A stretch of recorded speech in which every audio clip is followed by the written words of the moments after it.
So I finally finished chapter 1 of Eva and Franco. Now, time to answer questions. The first question was, who was Luther Blissett? He was their alter ego in a way. They used his persona to create art, and other artists as well used it too. And who was Darko Maver? His works, they did they depicted torture and blood and violence, but they were just mannequins and stuff. And he was another alter ego of Eva and Franco. The thing about him is that Eva and Franco, they went through like great lengths to make him real. They even did a biography, and they even faked his own death.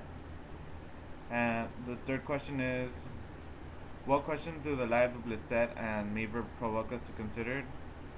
I think for that, what they did with those two personas, it kind of makes me question what is real and what is not.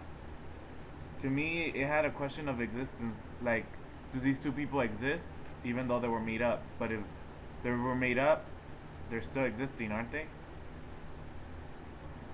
And the whole thing regarding steel, yeah, Franco and Eva, they stole little bits of art, of like great masterpiece, and with these bits and stuff, they put them in the book. It described it as a black box. It was a collection of stolen bits and stuff of items, and whoa, I think the art theft rose like the question of originality, like what is original, what is not. Like everyone nowadays wants to be the original, but it's like almost everything has been done, reproduced over and over again. So what is original? It's like when people blame each other for copying their sense of style. What if originally that person just liked that?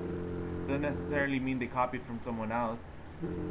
And we as people we're humans after all. We choose things. What is original? Yeah, I'm getting confused.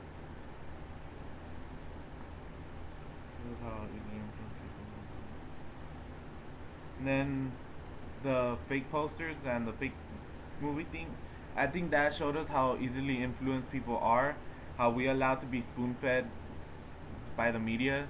Like we just accept most of the things they give us.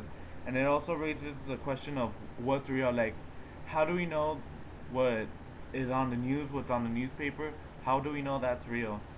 Like, how do we know it's not a fabrication of like the government or something, or like whose perspective is it from? So yeah, and net.art, it was a movement by a lot of artists. It was like internet art and live sharing. Live sharing, basically what Eva and Franco did, they relinquished all their privacy. They allowed others to view what they were viewing. They allowed them to see their photos, the sites they visited, everything. It's kind of similar today, but today people do it on purpose. Well, they did do it on purpose as well. Yeah, today people use Twitter. Follow me on Twitter. Yeah, they use it to Facebook, Twitter, MySpace, but MySpace is pretty much dead. They use it to document their thoughts, where they've been, yeah, tag places, who they've been with, and their photos. There's also a thing called geotagging.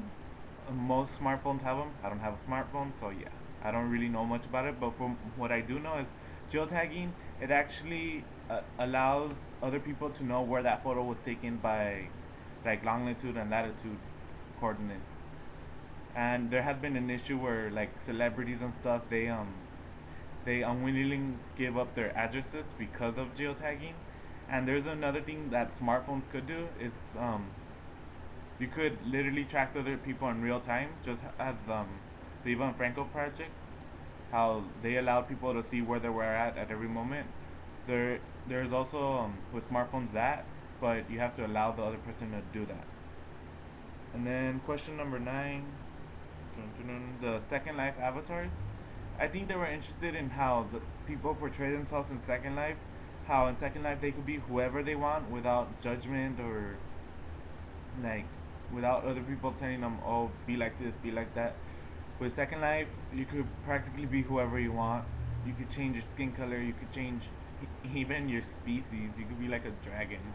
I'm a dragon. So in Second Life, people could show show themselves as how they would want others to view them. And yeah. And the last question was the whole corporations and culture in Nike. I think the whole thing is mostly how is basically how so far corporations have gone where they're actually infused with culture. Like nowadays, little kids they want iPods, Apple, and how slowly but surely culture corporations are becoming a part of culture. And the whole thing of renaming the library to Starbucks library, I don't think that should happen because after all, it's a library and it's not Starbucks. Sure, there's a Starbucks in it, but that's not the whole big picture. And yeah, that's pretty much it. Thank you.